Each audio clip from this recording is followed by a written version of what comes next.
Hey guys, thanks for joining me for another Dissidia Final Fantasy Opera Omnia video, and today, this is the one you've been waiting for. We're going to do a Should You Pull on the Rubicante banners. How funny would it be if I told you all not to summon after I've been promoting this guy for weeks, right? So, alright, spoiler alert, I'm going to tell you to summon, but you might want to stick around to understand why you should summon. I'm going to talk about all the characters. There's actually 6 characters to talk about here, and there's another banner besides the Rubicante focused one to know if you should summon on that, right? So this is a very hype set of banners coming. A lot of people have been excited for this one.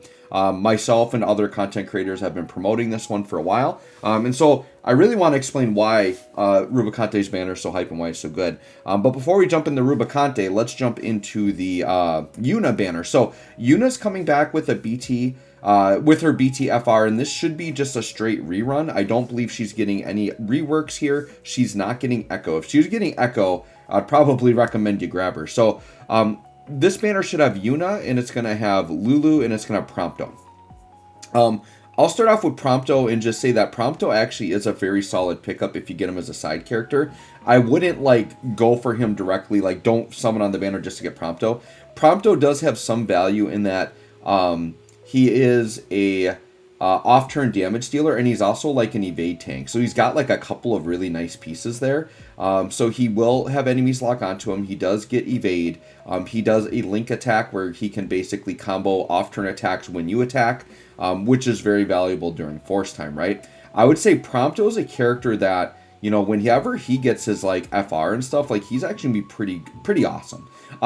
But I think there are better off-turn damage dealers right now, so I wouldn't stress about getting him. I would say if the banner was stronger, he'd be a great pickup with the other banner, but as you're going to see in a minute, the other banner is just so much stronger than this one. I don't really think you need to go in here and get Prompto, right? Lulu is...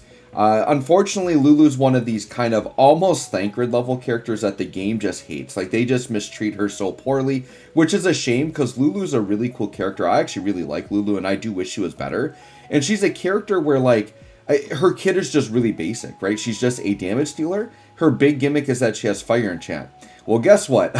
Neon is a way better version of Lulu, right? And so that was the thing she was clinging onto, was she was the only true fire enchanter in the game. Well, now we've got Neon who does it and does it way better and has Echo and BT and just does way more damage, right? So Lulu is literally a throwaway right now. There's no place you're going to use her.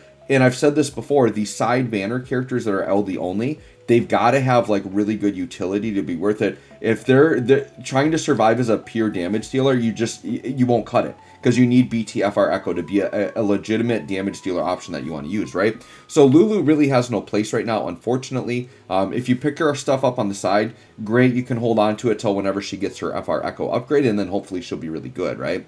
And then we have Yuna. So Yuna's definitely solid. I would say the big thing holding her back is she doesn't have Echo at this time, and she doesn't get a rework. But that being said, if you're someone that doesn't have Pinello or a really good support character, she definitely can fill that role well. And Yuna with 2 Echoes is definitely a viable option. So you could run Yuna as your main support and 2 Echoes. You could definitely get away with that, right?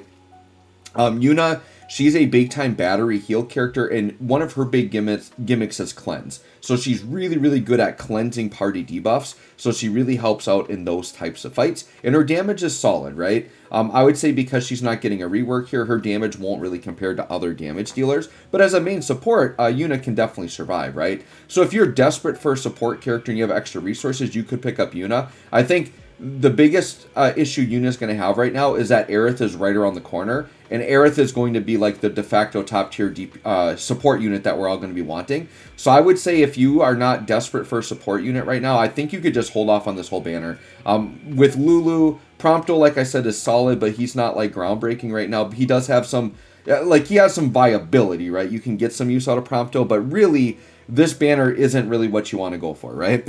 What you want to go for is this here. Now, I'll say right away, obviously, we don't have Rubicante in game, but I'm using Xande as my placement at the top. So pretend Xande is all red and mean and scary looking. He's got that part down. So that's why I use Xande there. But that's going to represent Rubicante. Now, I'm going to talk about all 3 of these characters, but the reason why this banner is pretty much a no-brainer. Rubicante is top tier insane, and I'll explain why he's so good. But then the banner unit quality is very good here. Like, also very good banner unit quality. So we've got Trey and we've got Cisne, which these are both off-turn damage dealers. And this is great that they're featuring. And the reason why those two, and I think Prompto is here as well, is off-turn works really, really well with Rubicante because of the way his kit plays out. So these are the types of characters that are good as LD-only characters and can really dominate the game, right? I would say Cisne over Trey for me. I like Cisne better than Trey, but Trey is also very good. Trey is more of a trap-based character who's just laying down a bunch of traps, and those traps can really add up damage over time in a force time. Cisne is a follow-up character that basically anytime you attack the enemy, she will follow up. Cisne pairs really well with speedy characters. She works great with like Terra, for example.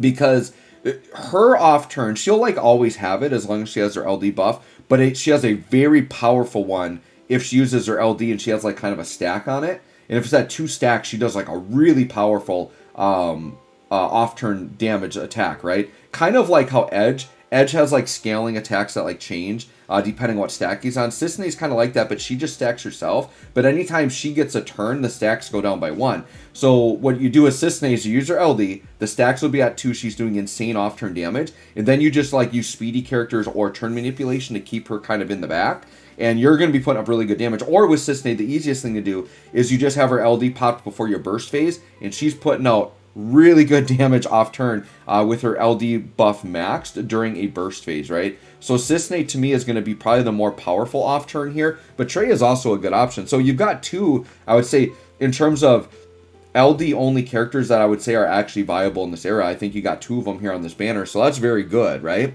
Then we got the man of the hour, we got Rubicante. So Rubicante is a fire damage dealer who does enchant the party, which is very good. But the big thing with Rubicante that makes him so significant, he's a counter tank, okay? And basically, if you guys have been playing for a while, you know how powerful characters like Oron and Gladio are, and they're still very powerful. Well, these are like LD only like side banner characters at this point. This is going to be a top tier, brand new, meta relevant Force Echo BT, insane stats and insane damage, but doing like Gladio things, okay? So this is where Rubicante is just crazy right now. And if you guys have ever watched my videos, I haven't done like a lot of defense team comps lately. But if you've watched me for at least a few months, I've done several like defense comp teams. And even before Echo, these defense comps could cap on the HP gauge very quickly if you fight a very aggressive fight. Basically, if the bosses are aggressive, there's really no limit to how high you can get these force gauges. So I'm someone that's used Core in the past. Core's FR has been very good, even though you're only getting like 5% a tick. You get a lot of ticks, it adds up really, really quick. Well, now you can put Echo on top of that, because the big thing with these defense comps, it was always bad like when you got a turn, because then your force gauge would actually tick down. Well, now you're going to be doing this off-turn defense comp type deal with Echo characters, so that, you know, you're going to be an aggressive fight, hopefully, enemies that are trying to attack you a lot, and then when you actually do get a turn, you can pop an Echo and your gauge still doesn't go down. You're going to be hitting caps so fast with these teams. Now, what's cool about Rubicante is the way these off-turn Echo, or not Echo, but these off-turn FRs work, is typically you can get a small percent gain off-turn.